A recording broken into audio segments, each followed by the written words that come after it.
Hello friends, welcome to one more mini vlog. So ఈరోజు recipe వచ్చేసి Nellore style ఎండు చేపల మునక్కాయ పులుసు. సో ఎలా చేయాలనేది, ఒక టమాటో, ఒక ఆనియన్, కొంచెం కరివేపాకు, ఒక 2 మిర్చెస్ తీసుకొని ఇలా కట్ చేసేసుకొని ఒకసారి మనం బాగా వేయించేసుకుందాం.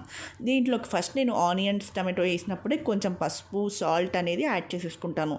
సో యాడ్ చేసేసుకున్నాక ఇప్పుడు నేను డ్రమ్ స్టిక్స్ అనేది యాడ్ చేసేస్తున్నాను. ఒకసారి వీటిని బాగా మిక్స్ చేసేసుకుందాం. తర్వాత నేను ఇక్కడ 50 గ్రామ్స్ ఆఫ్ చింతపండు తీసుకొని ఆల్రెడీ ముందే నానబెట్టుకున్నాను అనమాట. అది బాగా నానితే వాటర్ అనేది మంచిగా వస్తుంది.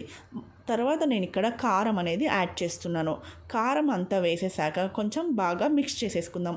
తర్వాత చింతపండు నీళ్ళని ఇప్పుడు మునక్కాయలు అనేవి బాయిల్ అవుతున్నాయి. సో దీంట్లో ముఖ్యమైనది ఎండు చేపలు. నాకు ఎంతో ఫేవరెట్ అయిన ఎండు చేపల్ని ఇప్పుడు యాడ్ చేసేసుకుందాం. సో లాస్ట్లో వేసుకుందాం, ఎందుకంటే తొందరగా కుక్ అయిపోతాయి కాబట్టి. సో కర్రీ అనేది కుక్ అయిపోయింది. ఒకసారి మీరు కూడా ట్రై చేయండి.